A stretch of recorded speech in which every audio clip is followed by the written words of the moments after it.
पहले पहले मेरे जो राइट हैंड की तरफ जो मेरे भाई चाचा ताऊ बैठे, सिर्फ वे ताली बजाएंगे, मेरी माताएं बहनें ताली नहीं बजाएंगे। मैं न्यू देखना चाहूं इनके हाथों में वह किसानी का दम है कि नहीं। सिर्फ मेरे जो सोरे हाथ में बैठे वे ताली बजाओ।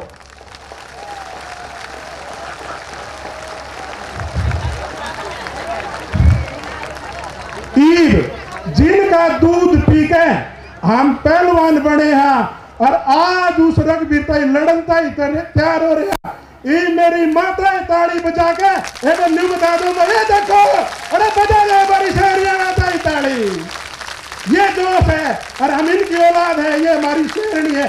और जिन बच्चों ने शेरनी का दूध पिया हो उनको कोई हरा नहीं सकता। भाई एक मिनट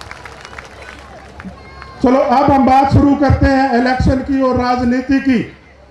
देखो कल इसी जगह पर हमारे पूर्व मुख्यमंत्री चौधरी भूपेंद्र सिंह हुड्डा और उनकी सेना में सारे पूर्व विधायक इस मंच पर बैठे थे और डॉक्टर रघुवीर सिंह का ध्यान आज जहां यहाँ आपका बेटा भाषण दे रहा है वहीं से उन्होंने भाषण देना शुरू किया। और एक मैंने वो वीडियो देखी है रघुवीर का ध्यान साहब का 55 सेकंड का वो वीडियो चला पाछे तुम यहाँ हरकत देख लेना। एक युवा साथी कुछ कहना चाहता था, डॉक्टर साहब ने बोले रे तेरे क्या बीमारी है, अरे वो डॉक्टर के जिन बीमारी का ना भेजा हो भाई, होश कह के वो डॉक्टर जी ने बीमारी का ना भेजा हो। कल उनके मंच से बहुत सारे भाषण हुए, मैंने एक एक सुना, कान में ताता गेल गेल के सुना ताकि भाई मैं समझ लू कदे कोई उल्टी सीधी बात ना लकड़ जा कान लेन्यू कहो काल कारिन टावर है के बोल के चला गया। मैंने सुनी पहले चौधरी भूपेंद्र सिंह हुड्डा ने एक लिस्ट पढ़ी कि यहाँ पर जो मंच पर आए हैं मैं उनके नाम पढ़ता हूं। मोहित चतर सिंह प्रधान, डॉक्टर वीरेंद्र पाल, विक्रम कात्यान, अमरजीत अहलावत और 2-3 पूर्व विधायक थे, फरमाना था, एक सुरेंद्र शास्त्री थे। इन माता बेरी हल्के के थे जी मोहित चतर भाई, मोहित तो भाई होगा, मैं रोहित वो मोहित, विक्रम कात्यान, डॉक्टर वीरेंद्र पाल, सरयोम अहलावत, अमरजीत अहलावत, ये सारे वे थे जो रघुवीर ने हराना चाहते थे।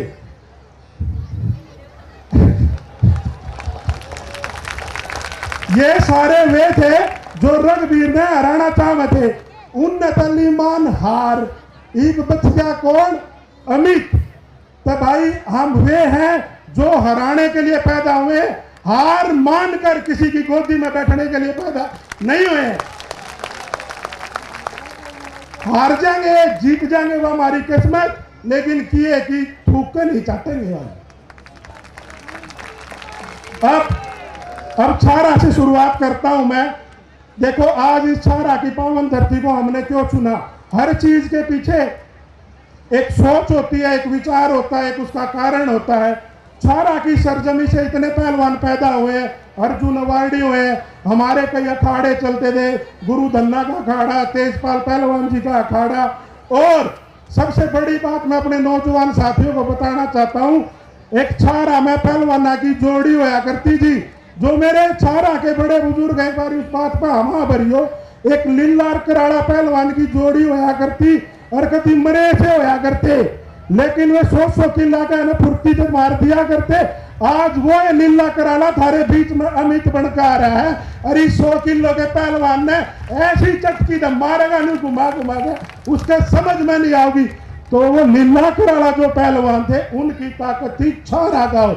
अगर आज छारा गांव ने हमें विश्वास और ये आशीर्वाद दे दिया तो ये जो 7 गज की धोती बंद है तो लीला कराड़ा तो लंगोटी ना छोड़ी धोती देख कमर मुंह उड़ जाएगी। गलत है भाई। अरे छारा की बात कर रहे हैं।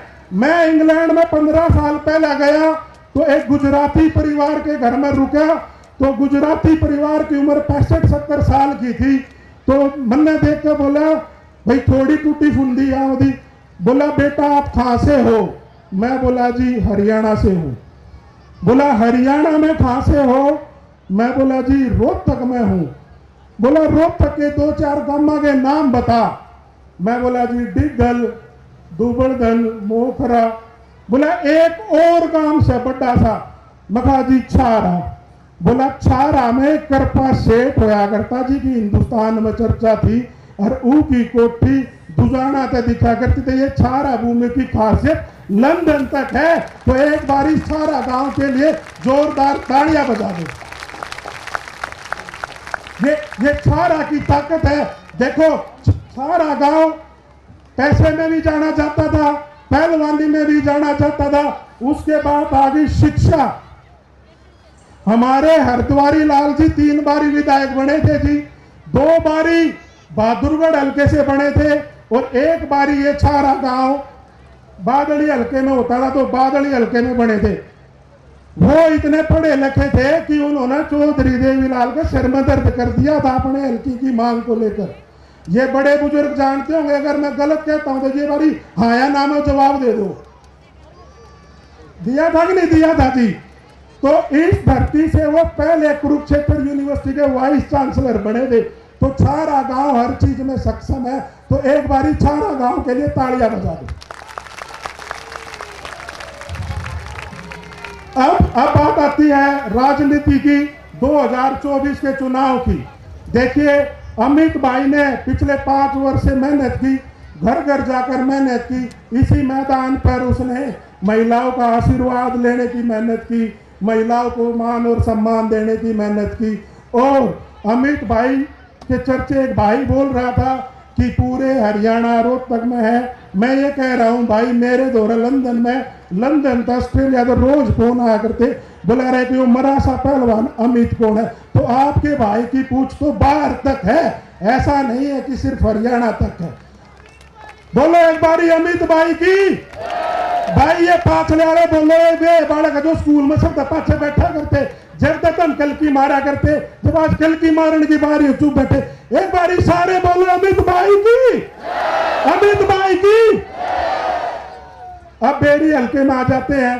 बेरी हल्के में डॉक्टर रघुवीर कादयान जी पिछले 30 साल से राजनीति कर रहे हैं, और हमेशा ये कहकर चुनाव लड़ते हैं कि जियो तो मेरा कति आखिरी चुनाव है, कति आखिरी। और हर बारी वो आते चले जाते और आखिरी होता चला जाता है। कल मैंने उनका भाषण सुना और वो बिल्कुल आंखों को ऐसे मीच मीच कर बात कर रहे थे। चौधरी भूपेंद्र सिंह हुड्डा गुलदस्ता बनाएंगे, उसकी महक बेरी में भी आएगी, उसकी महक बादली में भी जाएगी। या एक ही होगी जो गुलदस्ता में खुद अपनी आंखें तो नहीं देख सकते, हमके देखेंगे। देखोगे के? फिर एक में भाई एक चुटकुला याद आया, जो कि हम हरियाणा के हैं तो हर बात में हंसी मखोकरा होता है। कल रघुवीर कादयान सिंह इसी मंच से, इसी पावन धरा से एक भाषण देकर जा रहे थे। चौधरी भूपेंद्र सिंह हुड्डा, जब हमारी सरकार थी 2004 में, जब हमने सत्ता हासिल की, चौधरी भूपेंद्र सिंह हुड्डा ने विकास किया, सड़कें बनवाई, कॉलेज बनवाई। मैं पूछो बेरी में कॉलेज बनवाया? बुझी किए ने बुझी बेरी में कॉलेज बनवाया। फिर बोला भाई दीपेंद्र हुड्डा 25 साल राज करेंगे, चौधरी भूपेंद्र हुड्डा 5 साल राज करेंगे। तो भाइयों एक इस बात पे एक मारा ताऊ किधर छोरा देखने चला गया, मारी बाणता ही छोरा देखने चला गया। छोरा देखने गया था बटड़ा, और जो छोरे का बाबू था न्यू करने लग गया जी, मारा छोटड़ा था महीना के 10,000 रुपये कमावे, होका भी ना पीता, बीड़ी भी ना पीता, और खेत का भी काम कर ले, राह जहाँ से राह है गांव में किए बूझ लो। वो छोरी का बाबू फेर पूछे जी बटड़ा के कर? बोला जी छोटड़ा ने ट्रैक्टर भी चलाना आवे है, छोटड़ा ने मोटरसाइकिल भी चलानी आवे। बोला अच्छा। बोला जी बटड़ा के कर है? बोला जी छोटड़ा के दिल्ली में भी रसू का सरकारी भी नौकरी लाग रहा है। तो बोला जी बड्डा के कर है? ये काम का रघुवीर कादयान जी श्रेणी में कर रहे थे। बोले भूपेंद्र सिंह हुड्डा ने यो करा, दीपेंद्र हुड्डा ने यो करा। अरे डॉक्टर साहब तन्ने के करा? भाई बता दे दो कि मैं करा हो तो बता दो,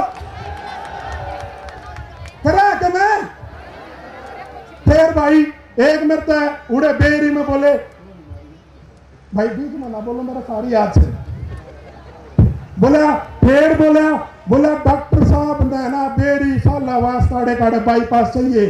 बोला गणिये भीड़ो लगी, देखो भाई जनसंख्या भी बढ़ है। पहला घर गैला 2 ट्रैक्टर या गांव गुआन गए एक कार होया करती। ईद मेरी ख्याल में इतनी तो महंगी कार पूरी हरियाणा में है, इतने बेरी हल्के में इतनी डीजल में।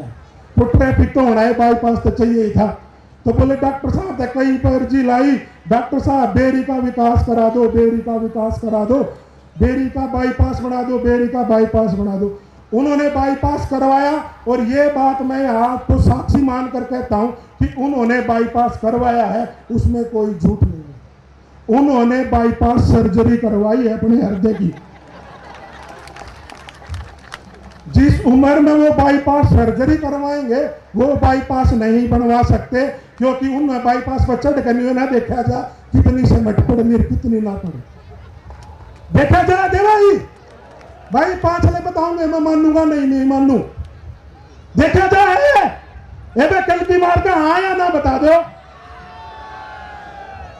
फिर आगे विकास विकास विकास मखा रहे हरियाणा में घर गैला सोनू मोनू होया करते, ये विकास हो गया जी ने देखो विकास विकास विकास। और कितना विकास नहीं दिखता आज भाई भी सोनू मोनू दिखे हैं कि नहीं दिखते। बोले भाई विकास करा होगा विकास करा होगा। मैं कहा इस उम्र में डॉक्टर साहब ने विकास तो कराया नहीं, दोनों घुटने भी बदलवा लिए कि नहीं बदलवा लिए। चलो फिर आते हैं, बोले कि डॉक्टर साहब हैं, मैं तो देखो हिंदुस्तान के कानून में ना सिर्फ एक हत्या का मुकदमा दर्ज होता है 307, जिसमें मर्डर जो बोलते हैं, जिसमें फांसी की सजा होती है या उम्र कैद की सजा होती है। लेकिन हत्याएं कई रूप से होती है। हत्या होती है जी किसी का आप इतना नुकसान पहुंचा दो पैसे का मान हानि का कि वो आर्थिक तौर पर उसकी हत्या कर दी, वो बेचारा रोटी के लिए मोहताज हो गया, वो होती है जी आर्थिक हत्या।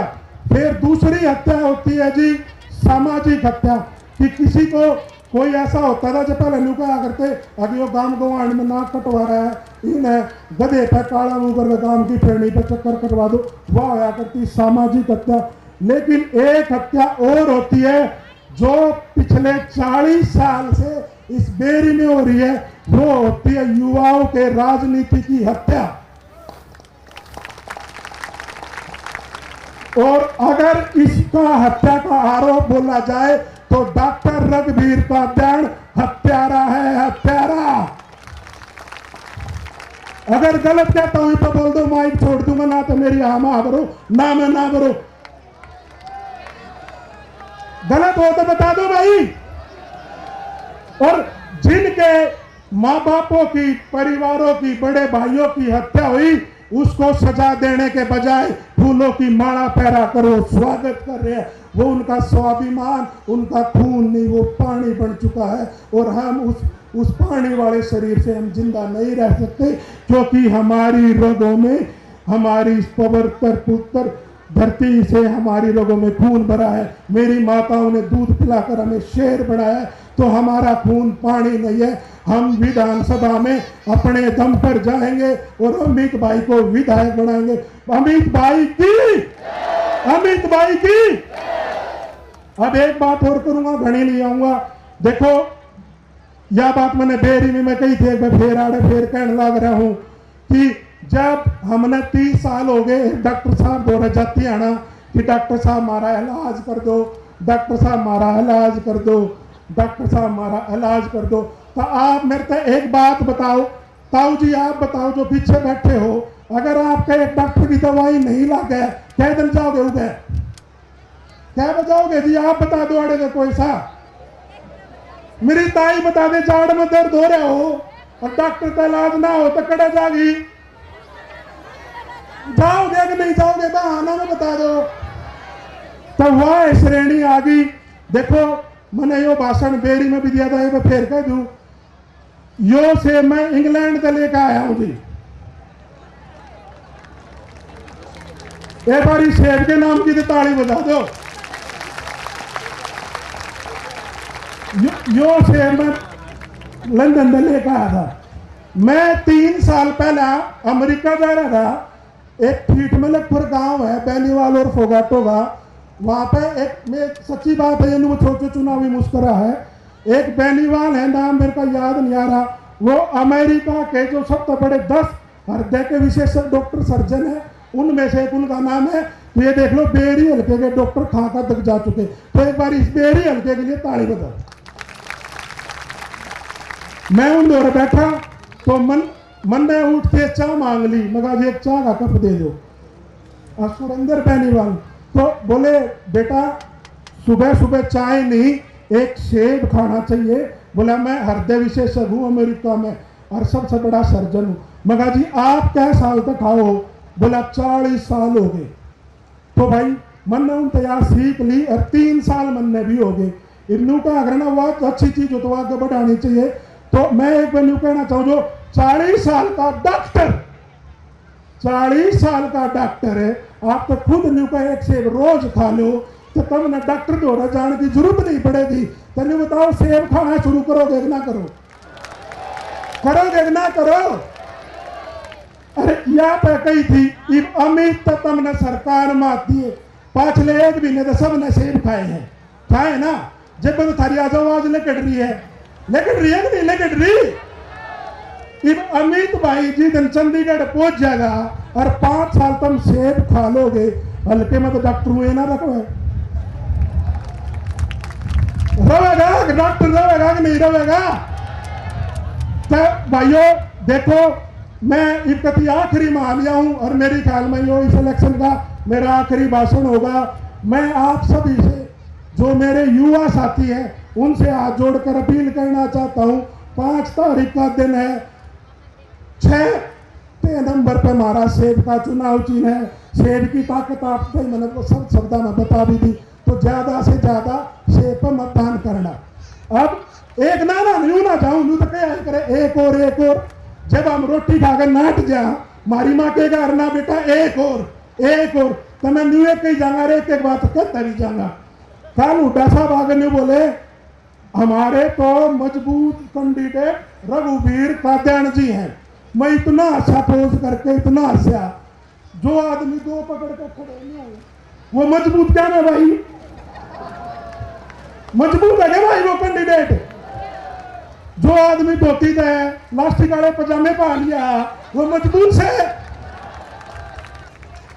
कौन है ना? फिर हुड्डा साहब बोले कि देखो महारा पे यो चुनाव चिन्ह से रघुवीर कादयानी हमारे उम्मीदवार है, और ये जो निर्दलीय है ना, ये वोट काटू है। मैं भाई चलो बढ़िया है, हुड्डा साहब ने कही है, बहुत बड़े नेता है और हमारे तो चौधरी है, उनकी बात को हम कैसे टाल सकते हैं? तो मैं हुड्डा साहब की बात को बड़ा रखते हुए कहता हूं कि हुड्डा साहब, हम तो आपकी चौखट पर पिछले 40 साल से टिकट मांग रहे थे, लेकिन आपने टिकट तो दी नहीं। लेकिन अब ये जो आज बैठे ना 10-15 हजार की भीड़, आप इनको वोट काटू नहीं कह सकते। हम आपका मान और सम्मान करते हैं, लेकिन ये हमारी जनता का अपमान मत करो कि हम वोट काटू। अरे हम किसान पुत्र हैं, हम फसल काटना चाह सकते हैं, लेकिन किसी की नस्ल काटने की नहीं सोच सकते, क्योंकि हमारी माताओं ने हमें यह बोला गया कि बढ़ती बेल नहीं काटनी चाहिए। तो ये हम पर आरोप मत लगाओ कि मेरा छोटा भाई वोट काट लो, ये बात उनको शोभा नहीं देती। अगर आप मेरी बात से सहमत हो ताली बजा दो।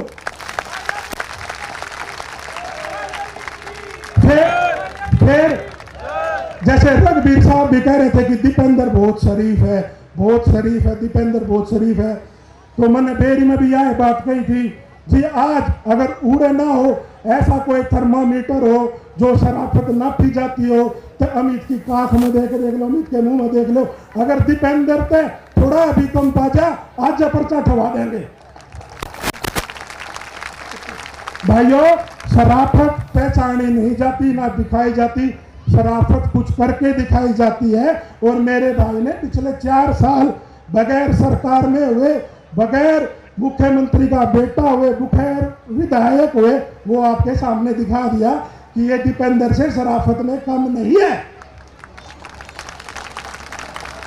तो अभी आपका फर्ज बनता है कि आप अमित को ज्यादा से ज्यादा वोट देकर विजयी बनाएं। और मैं आप सभी से हाथ जोड़कर यही विनती करता हूं, आप आज हम इस दलाल खाप की जमीन पर बैठे हैं, यहाँ पर कादयाना से भी बहुत लोग आए हैं, यहाँ से देशवाल रूई राठी भी होता है। हम आज दलाल खाप की धरती पर एलावत नौजवान साथी आपसे और हमारे बड़े बुजुर्ग के आशीर्वाद से हम आज आप लोगों का समर्थन लेने आए। और मैं हाथ फैलाकर अमित के लिए अपने भाइयों से समर्थन मांगता हूँ। जब हमारे बेड़ी लड़के की किसी भी खाप को जरूरत पड़ेगी, तन मन धन से हम आपको साथ देंगे। आज हमें तुम्हारी जरूरत है। आज तुम हमारी जोड़ी भर दो, 3 गुना भर देंगे, वापा करके जाओगे। देखो, छारा वो गांव है जिसने कदे किसी को नकार नहीं किया। मेरी आंखों में आंसू आ रहे, मेरे आंसू की कीमत चुका देना। बहुत बहुत धन्यवाद।